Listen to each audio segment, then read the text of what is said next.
Hello friends, आप सभी का स्वागत करते हैं हमारे चैनल ज्योति फन ब्लॉग पर। तो आप सब देख रहे हैं दर्द से मोहब्बत भाग 94। तो दोस्तों, इससे पहले इस कहानी के 93 भाग अपलोड हो चुके हैं चैनल पर। अगर आप सब ने नहीं पढ़ा है तो ज़रूर पढ़ लीजिएगा। तो चलिए देखते हैं आप सब ने अब तक पढ़ा था। धैर्य को रिश्ते की समझ नहीं थी। नील को सब बड़े पापा कहते थे तो वो भी नील को बड़े पापा ही कहता था। अवनी को सब बड़ी माँ कहते थे तो वो अवनी को बड़ी माँ कहता था। इसी तरह से जो बच्चे सबको कहते थे धैर्य भी वही कहता था। अगर कोई बाहर वाला भी धैर्य को देखता तो बस यही कहता कि वो भी प्रताप खानदान का ही बेटा है। धैर्य ज्यादातर वक्त भी प्रताप खानदान में ही बिताता था, इसीलिए सबको वो प्रताप खानदान का बेटा ही लगता था। अब देखते हैं आगे। स्कूल में कितने ही लड़के धैर्य को धैर्य प्रताप ही कहते थे और धैर्य जो सबको कहता था कि मैं धैर्य प्रताप सिंह नहीं हूँ, धैर्य राठौड़ हूँ। तो सौम्या ने भी धैर्य को अपनी गोद से उतारा तो धैर्य अभी सबके साथ जाकर फिर से खेलने लगता है। तो सौम्या भी दादी के पास में आ जाती है। तो सौम्या ने अभी अंशिका को अपनी गोद में लेना चाहा, लेकिन अंशिका ने ना में गर्दन हिला दी और धीरे धीरे से रोने लगी। तो सौम्या ने कहा कि एक बात कहूँ दादी, ये मुझे ना तो अपने पापा पर लगती है और ना ही ये अपनी मम्मा पर गई है, ये तो बिल्कुल अलग है उन दोनों से। तो दादी ने भी हंसकर कहा कि हाँ हाँ जानती हूँ बेटा, ये ना दोनों का ही कॉम्बो है। जब ये गुस्सा करती है तो मुझे ये पूरी रुद्र पर ही लगती है, और हाँ जब ये बहुत ही ज़्यादा मासूम सा चेहरा बनाती है ना तो ये मुझे मेरी किट्टू पर लगती है। दोनों का ही कॉम्बो का अंदर है इसके अंदर, मेरी पोती में दोनों ही गुण है। तो सौम्या और नरेंद्र दो ही अब दादा दादी के साथ गार्डन में बैठकर बातें करने लगे। सब बहुत ज़्यादा खुश थे सिवाय रुद्र का। वो रुद्र जो स्टडी रूम में बैठा हुआ था लैपटॉप को देख रहा था। तभी नील वहां पर आता है। नील ने नोटिस किया कि रुद्र की आंखों में अब हल्का सा पानी है। तो नील अभी रुद्र के पास आकर बैठ जाता है और फिर उसकी तरफ देखकर धीरी आवाज में बोलता है कि रुद्र, तू पागल हो गया है क्या? मुझे तू बिल्कुल पागल लगता है, ऐसा तो काम नहीं चलेगा ना। रुद्र ने भी अब अपने इमोशंस को कंट्रोल करके कहा कि क्या करूं नील, कहाँ नहीं ढूंढा मैंने अपने बेटे को, मगर उसका आज तक कोई पता नहीं लगा। पता नहीं मेरा बेटा कहाँ पर होगा। प्रताप खानदान का बेटा कहीं सड़कों पर भटक तो नहीं रहा होगा, कहीं उसके साथ किसी ने कुछ गलत तो नहीं कर दिया, पता नहीं मेरे बेटे ने कुछ खाया है या फिर नहीं। सच कहता हूँ नील, मेरे गले से निवाला नहीं उतरता है जब मुझे मेरे बेटे की याद आती है। मुझे बहुत ज्यादा दुख होता है। किट्टू को बता भी नहीं सकता हूँ, लेकिन किट्टू फिर भी समझ जाती है कि मैं हमेशा उसे टेंशन में लगता हूँ, मैं उदास रहता हूँ। नील तुझे बता नहीं सकता हूँ मेरे सिर में कितना ज्यादा दर्द रहने लगा है। हर वक्त मेरे सिर में दर्द होता है। बार बार इस मेल को देखता हूँ जिसमें सिर्फ कुछ शब्द ही लिखे हैं, जिसे देखकर काफी ज्यादा टेंशन होती है। रुद्र भी तुम्हारा बेटा जिंदा है, तुम फिक्र बिल्कुल भी मत करो। ये मेल किसने भेजा है, कहाँ से भेजा है? भेजने वाला मेरा सुख चिंतक है या फिर मेरा दुश्मन है, कुछ भी तो नहीं पता है। कुछ ने ही बताया है उसने हमें। कहते कहते अभी रुद्र ने एक गहरी सांस ली और फिर नील ने भी रुद्र को अपने गले लगा लिया। दोनों ही भाई एक दूसरे के गले लगे थे। तो नील ने कहा कि रुद्र कुछ नहीं होगा, हमारे बेटे को हम ढूंढेंगे, हमारा बेटा जरूर मिल जाएगा। तो रुद्र ने कहा कि नहीं, नहीं मिलेगा नील, अगर उसे मिलना होता तो वो हम तुम्हें अब तक मिल जाता। मैंने सब कुछ करके देख लिया है, हॉस्पिटल का एक एक रिकॉर्ड चेक करवा लिया है, सब कुछ पता कर लिया है, लेकिन पता नहीं मेरा बेटा कहाँ पर है। आज तक वो मुझे मिला ही नहीं। जब भी इस मेल को मैं देखता हूँ ना तो मेरी आंखें अपने आप ही भर जाती हैं। मुझे बहुत ज़्यादा गुस्सा भी आता है, बहुत ज़्यादा रोना भी। आज मुझे मिस पुरोहित का दर्द समझ में आ रहा है कि वो पिछले 18 साल से डिप्रेशन में थी, और हाँ मेरा तो एक ही बेटा है, उनकी तो दो दो बेटियां थी। उन्होंने क्या कुछ नहीं सहा है, कितनी ज़्यादा प्रॉब्लम हो रही होगी उन्हें। जिस दर्द से आज मैं गुजर रहा हूँ वही दर्द से वो भी गुजरी होंगी। पता नहीं मेरा बेटा जिंदा भी है या फिर मेरे दुश्मनों ने उसे नील ने भी अब अपनी पकड़ मजबूत करते हुए रुद्र से कहा कि रुद्र तू प्लीज परेशान मत हो, महादेव ने चाहा ना तो सच कहता हूँ हमारा बेटा एक ना एक दिन हमें जरूर मिल जाएगा, और वो भी बिल्कुल सही सलामत। तो किट्टू अभी बिल्कुल सही कहती है, तू ऐसे अगर परेशान घूमने लगेगा ना तो किट्टू के साथ साथ अब पूरे घर में पता चल जाएगा कि तू अभी किस बात को लेकर परेशान है, और सब तेरी वजह से परेशान हो जाएंगे। फिर तू किसी को भी अब एक्सप्लेन भी नहीं दे पाएगा और खुद को भी नहीं संभाल पाएगा। रुद्र, हमारा बच्चा हमें जरूर मिलेगा, तू बस थोड़ा सा धैर्य रख, मेरा दिल कहता है। तो नील ने भी फिर से कहा कि रुद्र मैंने तब भी कहा था और आज फिर कह रहा हूँ, एक बार मिस्टर सचादेवा से हम सच पूछ लेते हैं, वो हमें जरूर बता देंगे। अस्पताल में उस दिन मिस्टर सचादेवा थे।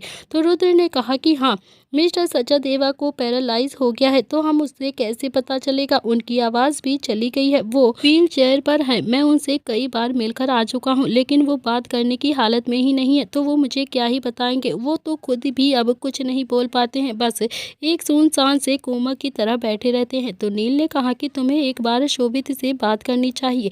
तो रुद्र अभी बोलता है कि शोभित से मैं क्या पूछूंगा? नील, तो शोभित अभी इस वक्त तो मेरे साथ ही था ना, तो शोभित को शायद कुछ भी नहीं पता होगा। नील के पास बोलने के लिए अब कोई भी शब्द नहीं था। नील अभी पिछले 5 साल से रुद्र को ऐसे ही संभाल रहा था। नील भी अब रुद्र का दर्द अच्छे से समझता था, लेकिन वो कर भी क्या सकता था? जितना दर्द अभी रुद्र को था, उससे कहीं ज्यादा दर्द अभी नील को भी था रुद्र के लिए। तो रुद्र ने भी अब हाँ में अपनी गर्दन हिला दी और फिर से अपनी आंखों के आंसू पोंछ लिए। लेकिन पिछले 5 सालों से रुद्र एक दर्द में ही जी रहा था। जब रुद्र किट्टू को लेकर हॉस्पिटल से घर आया था, उसके कुछ दिनों के बाद ही एक मेल रुद्र के पास में आई थी। तो रुद्र ने जब वो मेल चेक नहीं किया था, तो लेकिन जब करीब 3 से 4 महीने के बाद रुद्र ने जब वो मेल को चेक किया, तो उसमें लिखा था कि रुद्र, तुम्हारा बेटा जिंदा है, फिक्र मत करो, वो सही सलामत है जहाँ पर भी है। उस दिन से लेकर आज तक बस रुद्र अपने बेटे को ढूंढने के लिए जमीन आसमान एक कर दिया था। हर जगह उसने अपने बेटे को ढूंढा था, लेकिन रुद्र के हाथ हमेशा ही निराशा ही लगी थी। उसे अपना बेटा कहीं भी नहीं मिला। तो रुद्र नहीं जानता था कि ये मेल अभी किसने भेजी थी और कहाँ से भेजी थी। रात को रुद्र जब अपने कमरे में आया तो अंशिका सो चुकी थी। तो रुद्र ने अभी झुककर अंशिका के माथे पर छोटी सी किस कर लिया और हल्का सा मुस्कुरा दिया। तो वहीं अब किट्टू ने भी लगभग ताना मारते हुए फिर से कहा कि क्या बात है, बाप बेटी का प्यार तो आजकल कुछ ज़्यादा ही फेमस हो रहा है। आजकल तो हमें कोई पूछता ही नहीं है और माँ तो उसे कोई पूछती ही नहीं है। पहले जब आप आते थे तो सबसे पहले आप मुझे अपने गले लगाते थे और फिर आप मुझे किस करते थे, लेकिन अब आते हैं तो आप सबसे पहले अपनी बेटी अंशिका को ही ढूंढते हैं। तो अंशिका के आने के बाद ना मेरी तो जैसे कोई वैल्यू ही नहीं रह गई है आपके लाइफ में। तो रुद्र अभी किट्टू का ताना सुनकर सीधा वॉशरूम में चला गया। तो किट्टू अब थोड़ा सा मुंह बनाकर रुद्र को घूर कर देख रही थी। किट्टू फिर से अभी अपने कपड़ों को अरेंज करने लगती है, क्योंकि अंशिका तो अभी पूरा दिन किट्टू की गोद में ही चढ़ ही रहती थी, जिसकी वजह से वो कुछ भी काम नहीं कर पाती थी, उसे कुछ भी काम करने नहीं देती थी वो। लेकिन अब जैसे ही रुद्र ऑफिस से आ जाता था, तो अंशिका भी रुद्र की गोद में चढ़ जाती थी। वो एक बार भी किट्टू के पास नहीं जाती थी। लेकिन आज तो अंशिका जल्दी ही सो गई थी, इसीलिए किट्टू जो अपना काम करने लगती है और सारा कमरा समेट रही थी। किट्टू अपने कपड़े अरेंज कर रही थी, तभी रुद्र ने उसे पीछे से अपनी बाहों में भर लिया। तो रुद्र ने अभी जैसे ही अपने होंठ किट्टू की गर्दन पर रखे, तो किट्टू के चेहरे पर एकदम से मुस्कुराहट आ गई थी क्योंकि अब किट्टू भी रुद्र का प्यार चाहती थी। रुद्र ने भी किट्टू को अपनी गोद में उठाकर धीरे से कहा कि किसने कहा लिटिल खरगोश की तुम्हारी वैल्यू कम हो गई है? तुम्हारी वैल्यू तो आज भी उतनी है, तुम्हारी वैल्यू कभी कम हो ही नहीं सकती, कभी नहीं तो कभी नहीं। जब से तुम मेरी जिंदगी में आई हो ना, तब से ही मैंने जीना सीखा है, तुमसे ही तो मैंने खुश रहना सीखा है, वरना मेरी जिंदगी का मकसद तो बस सोमनाथ राठौड़ को मारने का ही था और कुछ भी नहीं। तुम आई तो तुमसे मुझे प्यार हुआ, तुमने मुझे प्यार करना सिखाया। मुझे इतना ज़्यादा प्यारी सी बेटी थी जो कुछ ज़्यादा ही मुझे प्यार करती है। तो रुद्र की बात सुनकर अब किट्टू के चेहरे पर एक और बड़ी सी मुस्कुराहट आ गई थी और फिर रुद्र किट्टू को लेकर सीधा बेड पर आ गया था। देखते ही देखते अब दोनों ही एक दूसरे में खो गए थे। तो रुद्र का प्यार अभी कभी भी किट्टू के लिए कम नहीं हुआ था, बस थोड़ा सा वो बिजी रहता था, बल्कि अब और भी ज़्यादा बढ़ गया था। किट्टू तो अब रुद्र को जब से प्यार करती थी, जब से उसकी शादी रुद्र के साथ तय हुई थी, और तब से लेकर आज तक किट्टू का प्यार रुद्र के लिए कभी भी कम नहीं हुआ था। किट्टू ने हमेशा से ही रुद्र से प्यार किया था और आज भी वो उसी से प्यार करती थी। दोनों के रिश्ते में बहुत सारी कसौटियों में गुजरे थे, तो किट्टू भी बहुत ज़्यादा सहनशीलता से हर कसौटी को पार कर लेती थी, और यही रीज़न था कि रुद्र जो भी किट्टू को बहुत ज़्यादा प्यार करता था। दोनों के प्यार में कभी भी किसी तरह से लड़ाई झगड़ा और कोई भी नोकझोंक नहीं हुई थी। 20 साल के बाद प्रताप हाउस में हमेशा की तरह घर के मंदिर में सब पूजा कर रहे थे। तो नील और अवनी जो अभी आरती कर रहे थे और पूरा परिवार हाथ जोड़कर उनके पीछे खड़ा हुआ था और भगवान में लीन था। आरती खत्म होने के बाद नील ने अभी सबको प्रसाद दे दिया और फिर सब ने प्रसाद को ग्रहण कर लिया। दादा दादी अब थोड़े से ज़्यादा बूढ़े हो गए थे, लेकिन आरती में वो भी रोज़ शामिल हो जाते थे। तो नील ने भी दादी को प्रसाद देते हुए बहुत ही मुस्कुराहट के साथ कहा कि चंद्रकला, तुम्हारे चेहरे की खूबसूरती तो दिन प्रतिदिन बढ़ती ही जा रही है। तो दादी के हाथों में अभी भी एक छड़ी आ गई थी। तो दादी ने भी अपनी छड़ी नील की बैग पर मारते हुए कहा कि कुछ तो शर्म कर, एक बेटा जवान हो गया है, एक जवान बेटे का बाप बन गया है, लेकिन तेरी हरकतें तो अभी भी वैसी की वैसी ही है। कुछ जैसा है, मेरे नींव को भी अब तूने वैसा ही बना दिया है। तो नील ने भी अब अपनी कमर को रब करते हुए कहा कि चंद्रकला, मैं जवान बेटे का बाप हूँ, मैं शर्माऊँ क्यों? लेकिन हाँ, मुझे मारते हुए तुम ना कभी भी नहीं शर्माती हो, अभी भी मुझे इस छड़ी से ही मार देती हो। क्या सोचेंगे मेरे बच्चे मेरे बारे में कि उनके बड़े पापा इतने बड़े हो गए हैं और फिर भी चंद्रकला से पिटते हैं। तो दादी और नील अभी दोनों ही आपस में लड़ाई कर रहे थे। पिछले कई सालों से वैसी की वैसी ही थी जैसी आज लड़ाई हो रही थी। दोनों के बीच में कोई बदलाव नहीं आया था। बस दादी जहाँ पर थप्पड़ मारती थी अब अपनी छड़ी से मारने लगी थी। लेकिन हाँ, मारती जरूर थी। सब अभी नील और दादी को देखकर बहुत ज्यादा हंस रहे थे। तो नील ने भी देशा और किट्टू की तरफ देखकर कहा कि वो बंदरों की टुकड़ी उठी कि नहीं उठी। तो देशा और किट्टू अभी दोनों ने ही नाम में अपनी गर्दन हिला दी थी कि तभी एक लड़की जो सीढ़ियों से होती हुई नीचे आ जाती है। उस लड़की की अभी हाइट 5 फुट 4 इंच हो गई थी, देखने में बहुत ही ज़्यादा खूबसूरत। उसने आज वाइट कलर का कुर्ती, ब्लैक कलर की जीन्स और गले में स्टॉल पहना हुआ था जो उसकी खूबसूरती को और बढ़ा रहा था। बाल खुले किए हुए थे, होठों पर हल्की सी पिंक कलर की लिप बाम लगाई हुई थी, आंखों में गहरा गहरा काजल, कानों में छोटे छोटे से इयररिंग्स थे। उस लड़की को आते हुए सबने देखा और काफी ज्यादा मुस्कुराने लगे कि तभी थोड़ा सा हैरानी से किट्टू बोली कि नील भैया, आ गई जानवरों की सरदारनी बंदरिया। तो अभी अंशिका ने घूर कर अपनी मम्मा को देखा और फिर नील के पास जाकर धीरे से बोलती है कि बड़े पापा देख लो आप, ये पापा का लिटिल खरगोश कैसे मुझे ताना मारती रहती है, मुझे ना बिल्कुल पसंद नहीं है। तो नील ने कहा कि अरे बच्चा, मम्मा है तुम्हारी, थोड़ी तो तमीज से बात कर लिया करो तुम। तो अंशिका ने भी अब थोड़ा सा मुंह बनाते हुए बोला कि बड़े पापा, तो मम्मा से भी कहो ना कि वो मुझे ऐसी ताना ना मारा करे, मुझे भी तो नहीं अच्छा लगता है, ये भी ना रोज रोज का हो गया है। तो नील ने भी किट्टू की तरफ देखकर कहा कि बच्चा तुम ही समझ जाया करो ना, बच्ची है ये, थोड़े दिन में समझ जाएगी। तो किट्टू ने तो अपने नाम में अपनी गर्दन हिलाई और फिर सीधा किचन का रुख कर लिया। तो वहीं अंशिका जो रुद्र के पास गई और फिर उसे अपने गले लगाकर बहुत ही प्यार से बोली गुड मॉर्निंग पापा। तो रुद्र ने भी अब अंशिका के माथे को चूम कर बहुत ही प्यार से कहा कि गुड मॉर्निंग मेरी परी। तो अंशिका अभी फिर से दादा दादी के पास जाकर बैठ जाती है कि तभी सीढ़ियों से एक और लड़का उतरता हुआ दिखाई देता है। तो वो अभी कोई और नहीं था, संकल्प था, जो अभी 6 फुट हाइट का, जो अपने पापा से भी कहीं ज़्यादा स्मार्ट और अपने पापा से भी ज़्यादा डैशिंग और देखने में काफ़ी ज़्यादा अट्रैक्टिव लग रहा था। उसे देखकर तो अब शुभ ने कहा कि हाँ हाँ, सुबह हो गई तेरी अब। तो संकल्प भी अब नील के पास आया और फिर धीरे से बोला कि गुड मॉर्निंग बड़े पापा। तो नील ने भी अभी फिर से उसे देखकर कहा कि गुड मॉर्निंग, लेकिन अपने पापा के सवालों का जवाब तो दे दिया करो यार। तो संकल्प ने अभी एक नज़र शुभ को घूर के देखा और फिर बहुत ही स्टाइल से बोला कि पापा, मैं ना बहुत जल्दी उठ गया था, वो ना एक असाइनमेंट कर रहा था, है ना अंशिका। तो अंशिका ने भी अब संकल्प की तरफ देखा भी नहीं था और फिर अपनी गर्दन जल्दी से हाँ में हिलाते हुए कहा कि हाँ हाँ बड़े पापा, हाँ चाचू, मेरा भाई बिल्कुल ठीक कह रहा है, वो बहुत ही ज़्यादा असाइनमेंट में बिजी था, इसीलिए मैं अकेले नीचे आ गई थी, क्लास की सारी लड़कियों के असाइनमेंट यही तो करता है। तो संकल्प ने अभी अंशिका को घूर कर देखा और हल्के से गुस्से में कहा कि ये बंदरिया, ये क्या बोल रही है तू, ऐसे झूठ क्यों बोल रही है। तो अंशिका ने भी अब अपनी बातों को सही करते हुए बोला कि अरे अरे सॉरी, मेरे कहने का मतलब ये नहीं था कि क्लास में जितने भी बच्चे हैं ना, सबकी हेल्प संकल्प भाई ही करता है। तो किट्टू अभी किचन में से आती है और फिर अंशिका को बेलन दिखाते हुए बोलती है कि हाँ हाँ, और ये तूने क्या संकल्प संकल्प लगा रखा है, तुझे शर्म नहीं आती है क्या, तू इससे 5 साल छोटी है, वो तुझसे 5 साल का बड़ा है, भाई नहीं कह सकती क्या तू।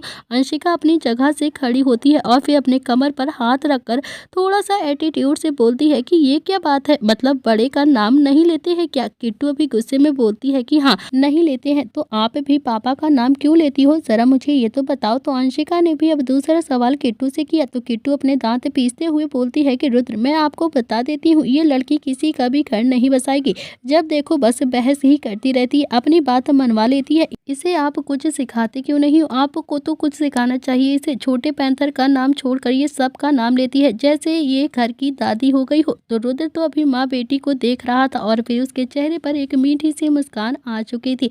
तो अंशिका भी रुद्र के पास आकर धीरे से बोलती है कि अरे पापा, आपने मम्मा को इतने साल कैसे झेल लिया? मैं तो परेशान हो गई हूँ इनसे, मुझे तो कुछ मिनट भी नहीं झेली जाती है ये। किट्टू को भी अब थोड़ा सा गुस्सा आ गया था और वो भी गुस्से से 2 कदम अभी अंशिका की तरफ चली, लेकिन तभी अंशिका भागकर नील के पास आकर बोलती है कि अरे अरे बड़े पापा, अपने बच्चा से कहिए ना कि ये थोड़ा सा दूर रहकर बात करे मुझसे, कहीं ये मुझे मार ना दे, बचा लो मुझे। ये क्या जब देखो तब बेलन लेकर बस मेरे पीछे भागती रहती हैं। तो किट्टू ने अभी नील की तरफ देखकर कहा कि मैं कह देती हूँ भैया, देख लेना ये लड़की पता नहीं क्या क्या करेगी, पता नहीं कहाँ कहाँ हम सबकी बेइज्जती कराएगी। नील अभी कुछ कहता उससे पहले ही गेट से 2 हट्टे कट्टे लड़के अंदर आ गए थे। दोनों ही देखने में काफ़ी हैंडसम से, दोनों ही काफ़ी ज़्यादा अट्रैक्टिव लग रहे थे। उनमें से तो एक अंदर जाकर अभी दादी के पास आकर बैठ गया और फिर बोला कि और बड़े पापा की चंद्रकला, कैसी हो आप? दादी ने भी अपना चश्मा ठीक करते हुए बोला कि निर्भय, तू कल इस घर में नहीं था ना? तो निर्भय ने भी अब दादी को देखकर कहा कि हाँ दादी, नहीं था, कल ना ज़्यादा हो गई थी इसीलिए। तो सब ने भी घूर कर निर्भय को देखा। तो निर्भय भी एकदम से बोलता है कि अरे अरे, पढ़ाई पढ़ाई कल ना ज़्यादा हो गई थी, इसलिए तो मैं अपने घर में ही चला गया था। आप तो जानते ही हो ना, मेरा जब मन करता है तो मैं यहाँ पर आ जाता हूँ और जब मन करता है माँ पापा के पास चला जाता हूँ। मेरा तो कोई भरोसा ही नहीं है, कभी यहाँ तो कभी वहाँ। तो निर्भय ने भी फिर से एक डब्बा किट्टू की तरफ बढ़ाते हुए कहा कि मामी, ये लो ना, मम्मी ने भेजा है। तो किट्टू ने भी डब्बा ले लिया और पूछा कि क्या है इसमें? तो इस पर अभी निर्भय बोलता है कि पता नहीं, कह रही थी कि बेसन के लड्डू हैं। तो धैर्य भी अब आकर रुद्र के पास बैठ जाता है। तो रुद्र ने भी धैर्य को देखकर कहा कि कल रात तू भी यहाँ पर नहीं था, कहाँ गया था तू? तो धैर्य ने भी अब किट्टू के हाथ में जो डब्बा था उसमें से एक बेसन का लड्डू उठाते हुए कहा कि जीजू, बताया तो ना निर्भय ने कि कल रात को ज़्यादा हो गई थी पढ़ाई, तो इसीलिए मैं भी राठौड़ हाउस में ही चला गया था। मैं और निर्भय दोनों ही साथ में बैठकर पढ़ाई कर रहे थे। तो शुभ ने अभी तीनों भाइयों को घूर कर देखा और फिर बोला कि मैं जानता हूँ तुम्हारी कल रात कितनी ज़्यादा पढ़ाई हुई है।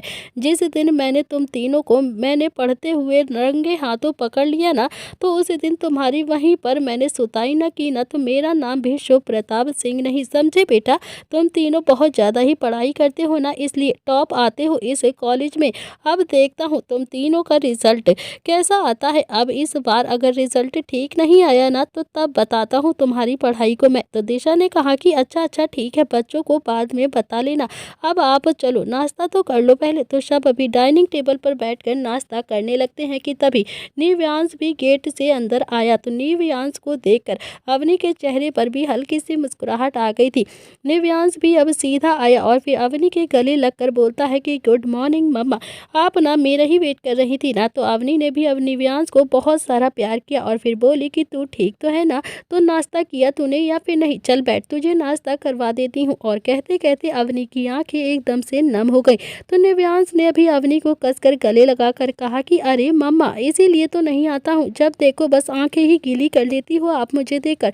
निव्यांश अभी फिर से किट्टू के पास जाता है और उसे अपने गले लगाकर बोलता है कि गुड मॉर्निंग चाची। तो किट्टू ने भी बहुत ही प्यार से निव्यांश के सिर पर अपना हाथ फेर कर कहा कि नाश्ता किया तूने या फिर नहीं? तो निव्यांश ने भी ना में अपनी गर्दन हिला दी। तो निव्यांश अभी फिर से दिशा के पास आया और फिर उसके कंधे पर अपना कंधा मारकर बहुत ही एटीट्यूड और स्टाइल के साथ बोला कि और छोटे शेर की पिकाचू, क्या बनाया है नाश्ते में? तो दिशा ने भी अब निव्यांश के सिर पर हाथ फेर कर उसके बालों को हिलाते हुए कहा कि हाँ हाँ, तेरे फेवरेट आलू के पराठे बनाए हैं, आजा आजा जल्दी से नाश्ता कर ले। तो निव्यांश भी अब बैठ गया था और फिर सब उसे नाश्ता कराने लगे थे। निव्यांश थोड़ा सा मुस्कुरा कर बोलता है कि क्या बात है, मेरी एक नहीं 3 माँ हो गई हैं। संकल्प अभी नाश्ता करता हुआ कमेंट पास करता हुआ बोलता है कि हाँ हाँ पता है, तीनों ही तेरी ही तो माँ है, भगवान ने तुझे ही तो तराश कर भेजा है इन तीनों माँओं के लिए।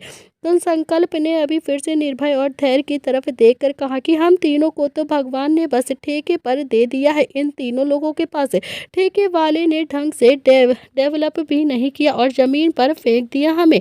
तो अभी सोचा कि प्रताप हाउस की औरतें ही हमें डेवलप कर देंगी और फिर लेकिन प्रताप हाउस की औरतों का तो सारा ध्यान अभी छोटे पैंथर पे ही रहता है और हम तीनों की तो यहाँ भी कदर नहीं। तो निव्यांश अभी नाश्ता करता हुआ बोलता है कि बस बस ठीक है, ज़्यादा चिढ़ मत तू।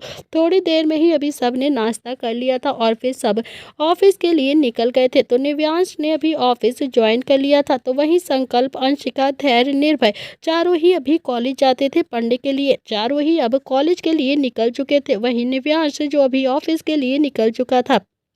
प्रताप इंडस्ट्रीज में अभी सब कॉन्फ्रेंस रूम में बैठे हुए थे, किसी मीटिंग को लेकर डिस्कस कर रहे थे। तभी मीटिंग खत्म होने के बाद निहाल ने निव्यांश की तरफ देखकर बहुत ही मुस्कुराते हुए कहा कि उस निर्भय को भी तू कुछ समझा ले बेटा, उसके अंदर तो एक भी तेरा जैसा गुण ही नहीं है, बिल्कुल लफंगा बन चुका है। कॉलेज खत्म होने वाला है लेकिन ऑफिस ज्वाइन करने का नाम ही नहीं लेता है। निव्यांश ने कहा कि अरे फूफा जी कर लेगा ज्वाइन, इतना ज़्यादा परेशान क्यों कर रहे हैं आप, तो बेचारे के पीछे ही पड़ गए, जैसे उनकी मास्टर कंप्लीट हो गई होगी। मैं ना उनको ऑफिस में ज्वाइन कर लूँगा जैसे ही उनकी मास्टर कंप्लीट हुई।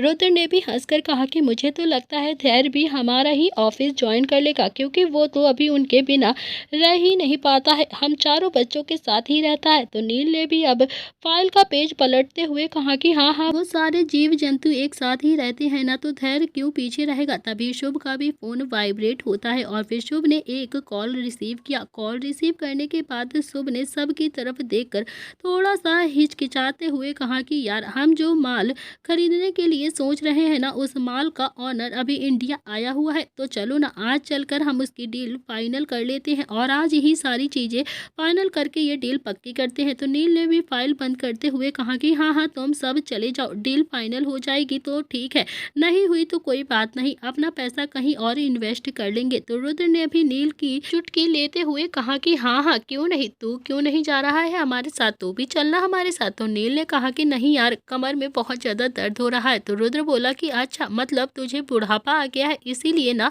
तो नील ने कहा कि यार बात बात में तू मुझे ऐसे डायलॉग क्यों मारता रहता है, बुढ़ापा आ गया है, बुढ़ापा आ गया है, मुझे कोई बुढ़ापा नहीं आया, अभी तो मैं बस अभी जवान होना शुरू हुआ हूँ, अभी तो मेरी चंद्रकला को ही बुढ़ापा नहीं आया है, तो मुझे कैसे बुढ़ापा आ जाएगा। तो नील की बात सुनकर अभी सब हंसने लगते हैं। तो निहाल बोलता है कि चल ना यार, तुझे पता है ना कि तेरे बिना मजा नहीं आएगा, सब लोग मिलकर चलते हैं, चारों जाएंगे तो ही डील को क्रैक कर लेंगे और तब तो बहुत ज़्यादा मज़ा भी आएगा। तो नील का तो मन अभी भी उठने का नहीं हो रहा था। तो शुभ भी बीच में बोलता है कि चलो ना भैया, डील क्रैक कर लेंगे हम सब, उसके बाद फिर हम बाहर भी लंच कर लेंगे। दांत तो बिल्कुल ठीक है ना आपके, एक आधा दांत गिर तो नहीं गया आपका।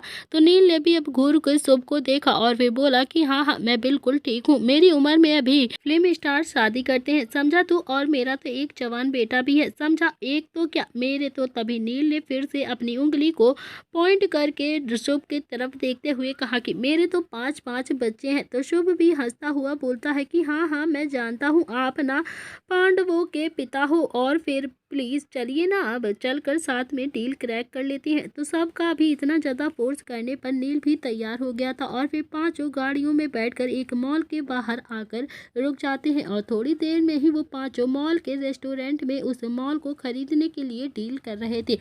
उन पांचों के सामने भी अब 4 आदमी बैठे हुए थे जो अभी लंच कर रहे थे और फिर डील पर बातें भी कर रहे थे। किसी को अभी कुछ भी बोलने की ज़रूरत नहीं थी, तभी निव्यांश ने सब कुछ संभाल लिया था। इसमें तो अभी दो राय भी नहीं थी कि निव्यांश के अंदर रुद्र के गुण थे और वो बिजनेस में बहुत ही अच्छा परफॉर्म करता था। निव्यांश बिल्कुल रुद्र पे गया था जो कि हर चीज़ में टॉप नंबर पे आता था और यही रीज़न था कि उसने बिजनेस को जल्दी से ज्वाइन कर लिया था और संभाल भी लिया था। तो वहीं अब उस रेस्टोरेंट के कोने में कुछ लड़के बैठे हुए पिज्ज़ा खा रहे थे। उन लड़कों के हाथ में अभी बियर की बोतल थी और वो सारे लड़के आपस में हंसी मजाक करके हंस हंस कर बातें कर रहे थे और साथ में पिज्ज़ा खा रहे थे। उनमें से एक लड़का बोलता है कि यार मूवी देखकर मज़ा आ गया है, मुझे तो ऐसी मूवी बहुत ज़्यादा पसंद आती है, बिल्कुल बाप बेटे वाली फीलिंग आ गई मेरे अंदर। तो तभी दूसरे लड़के ने कहा कि हाँ हाँ यार देख ले, सारे भाई मिलकर कैसे दुश्मनों की बैंड बजा देते हैं, मुझे भी मूवी बहुत ही गजब की लगी। तभी तीसरा लड़का जो पिज्ज़ा की ओर देखकर बोलता है कि अरे उसके लिए भी थोड़ा सा छोड़ दे, वरना आकर अभी सबकी बैंड बजा देगी। तो वहीं अभी अंशिका जो वॉशरूम से बाहर निकल रही थी और सामने की तरफ ना देखते हुए एक हट्टे कट्टे बाउंसर से जाकर टकरा गई। तो अंशिका ने अभी उसे देखकर कहा कि सॉरी, गलती से टकरा के मैंने देखा नहीं, लेकिन वो बाउंसर तो अभी शक्ल से ही बहुत ज़्यादा बदतमीज लग रहा था। तो अंशिका भी जैसे ही एक कदम आगे की तरफ चली, तभी बाउंसर ने अंशिका की कलाई जोर से पकड़कर अंशिका की भौहें एकदम से तन गई, लेकिन फिर भी उसने अपने आप को रिलैक्स किया और अपने गुस्से पे कंट्रोल करके पीछे की तरफ पलटकर फिर से बोलती है कि देखो भाई साहब, गलती से टकरा गई हूँ, मैंने आपको सॉरी बोल दिया है, लेकिन आपने तो सीधा हाथ ही पकड़ लिया है हमारा, फिर कह देती हूँ हाथ छोड़ दीजिए। तो वो बाउंसर अभी एक डेविल मुस्कुराहट के साथ बोलता है कि अब जब तुम टकरा ही गई हो हमसे, तो थोड़ा और टकरा जाओ ना हमसे, मुझे बहुत अच्छा लगेगा। तो अंशिका जो अभी अपना गुस्सा कंट्रोल करती है और फिर से बोलती है कि देखो भाई साहब, हाथ छोड़ दो वरना पछताओगे, मैं नहीं चाहती हूँ कोई भी बवाल हो यहाँ पर, मैंने गलती की है तो मैंने सॉरी भी बोल दिया है, बस बात खत्म, आप अपने रास्ते हम अपने रास्ते। अब तुम गलती कर रहे हो मुझसे पकड़ाने की, और हाँ सॉरी भी नहीं बोल रहे हो, तुम्हें पनिशमेंट तो जरूर मिलेगी। बाउंसर ने अभी अंशिका पर अपनी कलाई और मजबूत करते हुए कहा कि हाँ हाँ तो दो ना पनिशमेंट, रोका किसने है तुम्हें, मैं भी तो देखूं तुम जैसी हल्की फुल्की सी लड़की किस टाइप की पनिशमेंट देती है, मुझे तो मजा आएगा तुम्हारी पनिशमेंट लेकर। तो अंशिका अभी कुछ भी नहीं बोलती है, लेकिन उस बाउंसर ने फिर से कहा अंशिका की तरफ देखकर, हाँ तो बताओ कहाँ दोगी पनिशमेंट, यहीं पर या फिर तुम्हें किसी 5 स्टार होटल में लेकर चलूं, वहां पर दोगी तुम, कहो तो तुम्हारे लिए एक रिजॉर्ट ही बुक करवा देता हूँ, वहां पर पनिशमेंट दे देना। तो अंशिका की बर्दाश्त से बाहर हो गया था, उसने भी अपना हाथ झटके से खींच लिया और फिर घुमाकर एक लात बाउंसर्स के मुंह पर जल्दी से मार दी। तो अंशिका ने अभी पास रखा हुआ डस्टबिन उठाया और फिर वही स्टील का डस्टबिन उस बाउंसर के सिर पर जोर से मार दिया। तो वो बाउंसर अब तक तो संभाल नहीं पाया और इतने में ही अंशिका ने अपना एक पैर वहीं रखे हुए स्टूल पर रखा और फिर घूमकर एक लात दोबारा से उस बाउंसर के मुंह पर जड़ दी। तो वो बाउंसर तो अभी खून से लथपथ होकर जमीन पर गिरने लगा था। वो बाउंसर अपना सिर पकड़कर वहीं पर खड़ा रहा और फिर जोर जोर से गुस्से से चिल्लाकर बोलता है कि कहाँ मर गए, कहाँ मर गए तुम सबके सब, कोई भी यहाँ पर नहीं है, ये देखो ये लड़की मुझे कितना मार रही। इतने में ही वहाँ पर 4 बाउंसर आ गए, जिसे देखकर अंशिका की हवा टाइट हो गई थी और फिर वहाँ से जल्दी से वो भाग गई। तो वो 4 बाउंसर्स भी अब अंशिका को फॉलो करते हुए उसके पीछे पीछे भाग रहे थे। अंशिका जो भागते भागते अभी उस रेस्टोरेंट में आ गई थी जहाँ पर वो लड़के बियर पी रहे थे और पिज्ज़ा खा रहे थे। अंशिका थोड़ा सा डर भी गई थी क्योंकि उसके पीछे अभी 5 बाउंसर्स पड़े हुए थे। वो लड़के अभी कोई और नहीं थे, संकल्प, धैर्य और निर्भय ही थे। तो अंशिका भी धैर्य के पास आकर बोलती है कि मामा मामा ये तो मेरे पीछे कुछ बाउंसर से पड़ गए हैं, मुझे इनसे बचाओ। तो धैर्य तो अभी पहले ही 2 बियर डकार चुका था और फिर उसके अंदर तो अभी बिल्कुल होश ही नहीं था। तभी फिर वो जोश में खड़ा होता है और फिर अंशिका को देखकर बोलता है कि कहाँ कहाँ है वो बाउंसर्स, अभी बताता हूँ, सालों की हड्डियाँ तोड़ दूंगा। तो अंशिका ने अभी उन बाउंसर की तरफ इशारा करते हुए कहा कि वो रहे मामा, जल्दी से मारो इनको नहीं तो हमारे पास आ जाएंगे। तो धैर्य अभी फाइटिंग मोड में खड़ा हो जाता है। तो धैर्य के साथ अभी निर्भय और संकल्प भी फाइटिंग मोड में खड़े हो गए थे, लेकिन तीनों ने ही बियर पी रखी थी, इसीलिए उन्हें तो बिल्कुल होश नहीं था, बहुत ही कम ही होश था उन्हें। तो वो बाउंसर अभी उन तीनों के सामने आकर बोलते हैं कि हमारी तुमसे कोई भी लड़ाई नहीं है, इसीलिए सामने से हट जाओ, लेकिन हाँ इस लड़की को तो तुम्हें देना ही पड़ेगा, इसे तो हम बिल्कुल नहीं छोड़ेंगे, नहीं तो बहुत ही हाथ चलाती है ना, इसके तो आज हाथ ही तोड़ देंगे। तो निर्भय ने भी डायलॉग मारते हुए कहा कि इस लड़की को देना तो दूर की बात है, इसे तो हम हाथ भी नहीं लगाने देंगे तुम्हें, अगर तुमने इस लड़की को हाथ भी लगाया ना तो तुम्हारा हाथ तुम्हारे धड़ से अलग हो जाएगा, समझे, तुम सब के सब चले जाओ यहाँ से। अंशिका ने अभी निर्भय के कान में धीरे से कहा कि निर्भय इतने ज़्यादा डायलॉग मत मारो यार, इन बाउंसर की बॉडी देखी है तुम लोगों ने, तुम लोगों से भी डबल है डबल, समझे तुम, इसीलिए डायलॉग मारना बंद करो, इन्हें पीटो। तो संकल्प ने भी अब कहा कि अंशिका डबल है तो क्या हुआ, लेकिन हाँ आज तो इनका कचुम्बर निकाल ही देंगे हम, इतना मारेंगे कि ये किसी को भी मुंह दिखाने के लायक ही नहीं रहेंगे। हमारी बहन को छेड़ते हैं साले कमीने, आज तो इनका मुंह तोड़ कर रहेंगे। करेंगे। तभी उन बाउंसर में से एक बाउंसर ने अभी एक पंच बनाकर संकल्प के मुंह पर जोर से जड़ दिया और फिर संकल्प जो टेबल पर जाकर जोर से गिर जाता है। और ये देखकर तो अब सबकी आंखें बाहर ही आ गई थी और सब हैरानी से संकल्प को देख रहे थे। तो निर्भय भी आगे आता है और फिर उसने बाउंसर्स के मुंह पर एक घूम कर लात मारी और फिर देखते ही देखते उन दोनों ग्रुपों के बीच में लड़ाई होने लगी थी। वो आपस में ही लड़ाई करने लगे थे, लेकिन बाउंसर निर्भय संकल्प धैर्य पर भारी पड़ रहे थे। तब उन तीनों के साथ एक लड़का और भी था, वो भी साथ में लड़ रहा था, लेकिन वो भी साथ में ही पिट रहा था। वो तीनों चारों मिलकर बाउंसर्स का कुछ नहीं कर पा रहे थे। तो वहीं अंशिका तो अब एक टेबल के पीछे जाकर बैठी हुई सारे नज़ारे को आराम से देख रही थी। जब भी एक पंच उसके भाई को लगता तो वो कसकर अपनी आंखें बंद कर लेती और जब वो बाउंसर्स को पीटते तो एकदम से खुशी से उछल पड़ती। तो इस रेस्टोरेंट के दूसरे कोने में अभी नील अपने भाइयों के साथ बैठा हुआ मॉल की डील को फाइनल कर रहा था।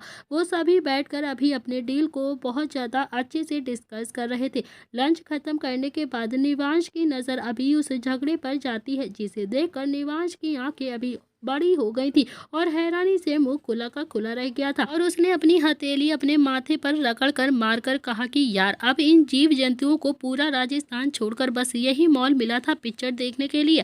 आज तो सबकी हड्डी पसली न तोड़ी गई तो मेरा नाम भी निव्यांश नहीं। तो पापा ने अगर देख लिया ना तो इन सब की बैंड अभी की अभी बजा देंगे और साथ में मेरी भी, क्योंकि पूछ कर तो मुझसे ही कहते ना ये सब, और सालों को यही मॉल मिला पिक्चर देखने के लिए। तो निव्यांश ने अभी फिर से पूरे रेस्टोरेंट में अपनी नज़र घुमाई तो उसे अंशिका कहीं भी दिखाई नहीं थी। तो निव्यांश ने खुद से मन ही मन कहा कि और ये बंदरों की सरदारनी बंदरिया कहाँ पर है, दिखाई नहीं दे रही, आई तो ये भी मूवी देखने ज़रूर होगी साथ में।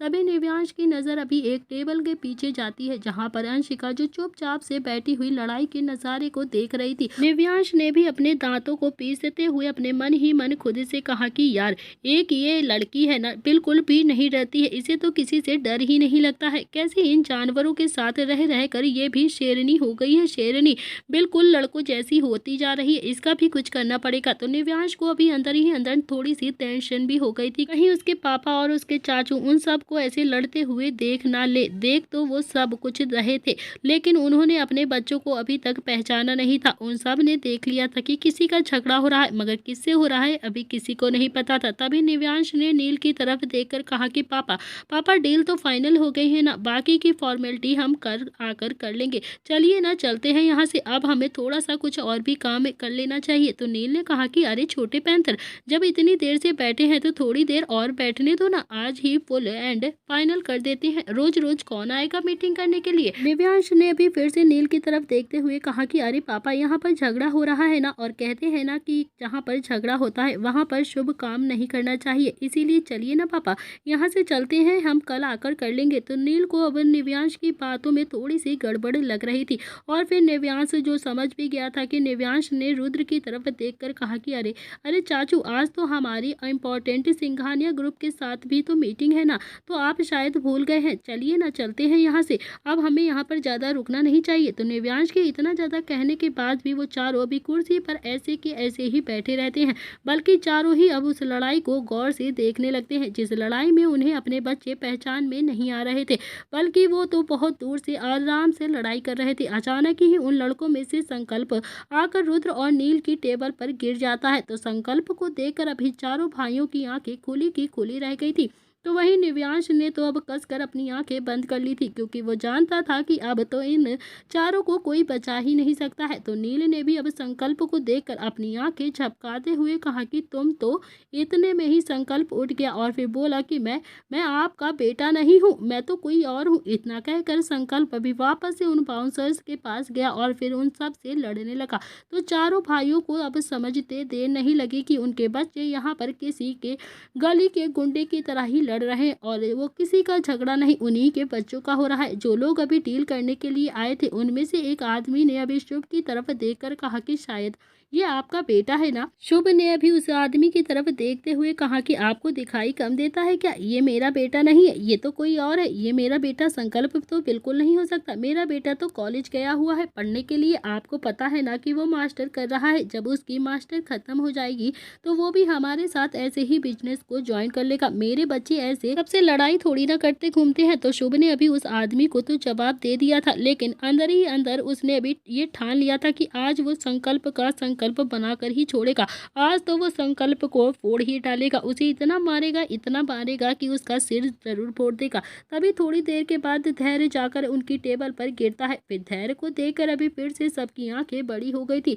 जो लोग अभी डील करने के लिए आए थे उनमें से एक आदमी फिर से अभी धैर्य को देखकर बोलता है कि अरे, ये तो मिस्टर नरेंद्र राठौड़ का बेटा है, धैर्य राठौड़, है ना? मुझे तो लगता है कि ये सब यहाँ पर लड़ाई कर रहे हैं। तो उसकी बात सुनकर अभी रुद्र और निहाल और शुभ चारों ही को काफी ज्यादा गुस्सा आ गया था। और तो वहीं निव्यांश ने भी अब बातों को संभालते हुए उस आदमी से कहा कि अरे अरे, नहीं नहीं, ये धैर्य नहीं है। धैर्य तो अपने पापा के साथ बिजनेस ट्रिप पर ऑस्ट्रेलिया गया हुआ है, वो तो यहाँ पर है ही नहीं। ये कैसे हो सकता है? एक्चुअली वो लड़का ना बहुत ज़्यादा इंटेलिजेंट है, वो बहुत ही जल्द अपने पापा का बिजनेस बुलंदियों पर पहुंचा देगा। ये थोड़ी ना हो सकता है धैर्य, ये तो कोई और ही लगता है।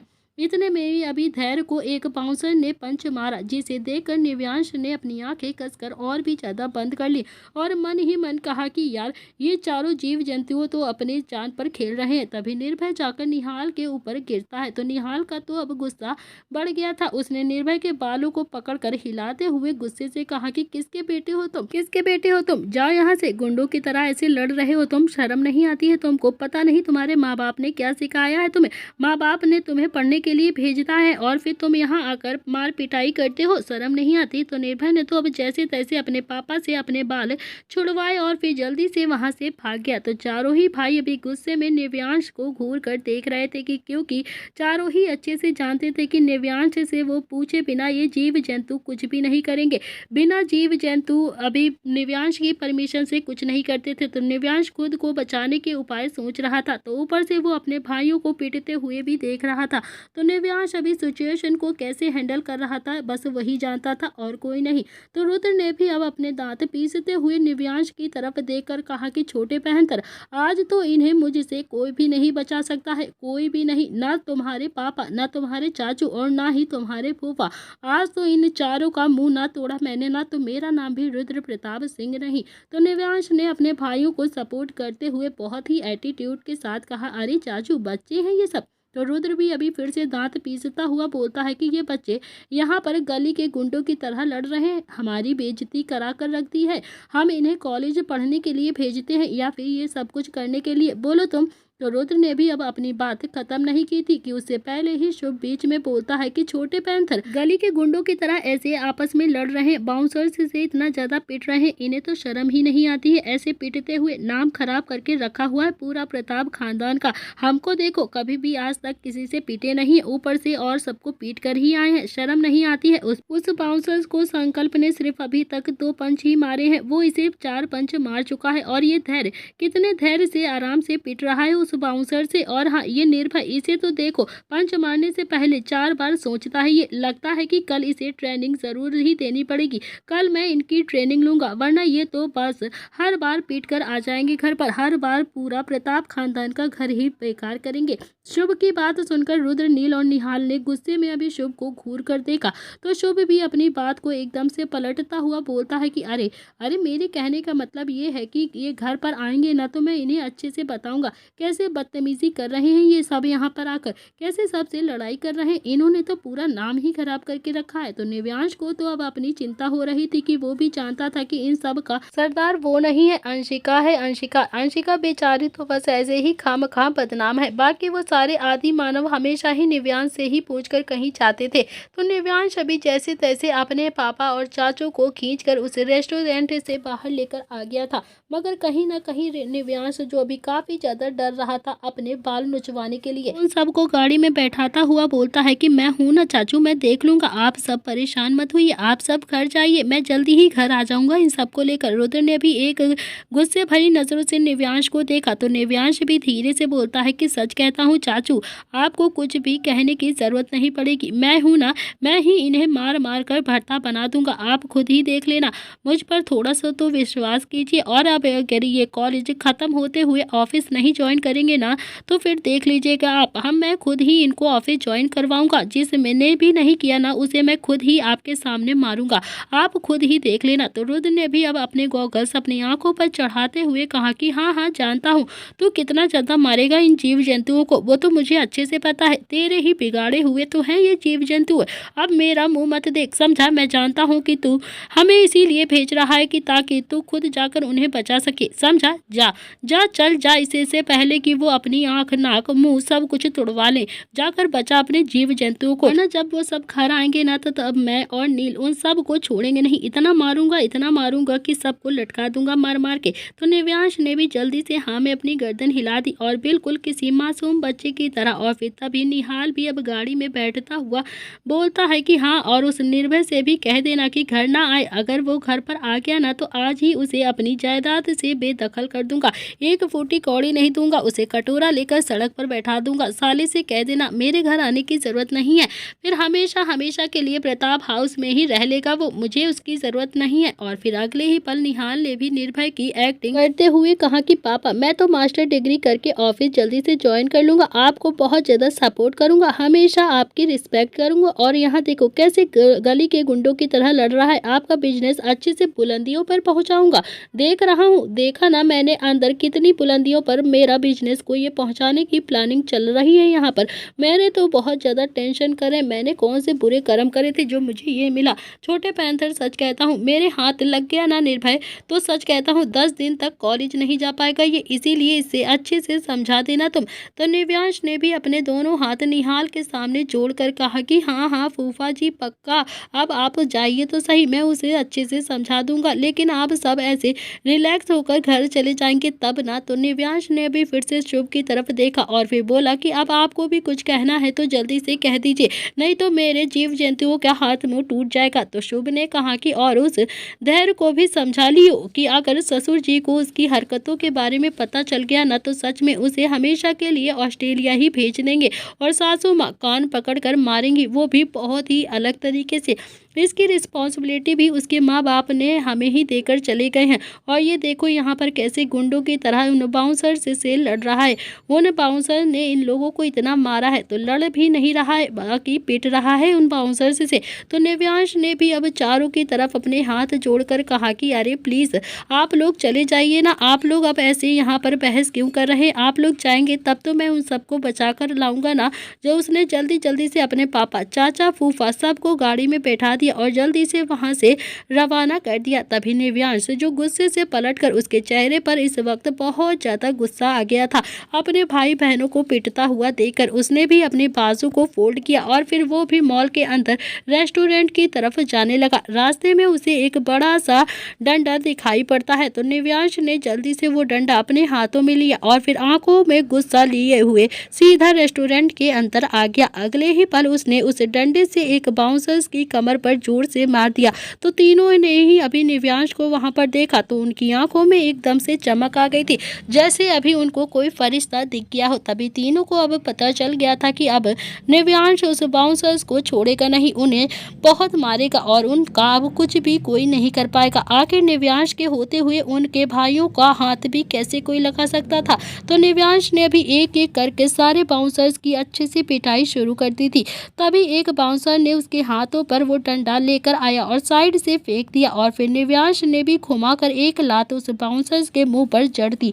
और फिर पीछे जो बैकग्राउंड में गाना चल रहा था अर्जन वैली देखते ही देखते अभी निव्यांश ने उन सारे बाउंसर्स को बहुत ज्यादा मारा था और थोड़ी देर में ही वो सारे बाउंसर्स अभी जमीन पर लत-पत पड़े हुए थे और दर्द से कराह रहे थे। कि तभी निव्यांश ने अभी थोड़ा तेज आवाज में बोला कि ए बंदरिया कहाँ है तू, सबका किया धरा तेरा ही है, मुझे पता है। तभी एक चेयर के पीछे से अंशिका जो धीरे धीरे से बाहर आती है और फिर निव्यांश की तरफ आते हुए बोलती है कि क्या बात है भैया, आपने तो सबको धूल ही चटा दी, बहुत ही जल्दी आपने इन सबको ज़मीन दिखा दी। मुझे तो ना सच में आपकी फाइटिंग देखकर बहुत ही अच्छा लगा। तो निव्यांश ने अभी अंशिका की तरफ देखकर गुस्से से कहा कि बंदरिया, पहले तो ये बताओ कि तुम सब यहाँ पर क्या कर रहे हो। और तभी धैर्य ने भी कराहती हुई आवाज़ में कहा कि अरे बताया तो था ना, हम सब मूवी देखने के लिए जाएंगे। इस पर अभी निव्यांश ने भी अपनी आंखें छोटी करते हुए धैर्य को देखा और फिर बोला कि मामा तो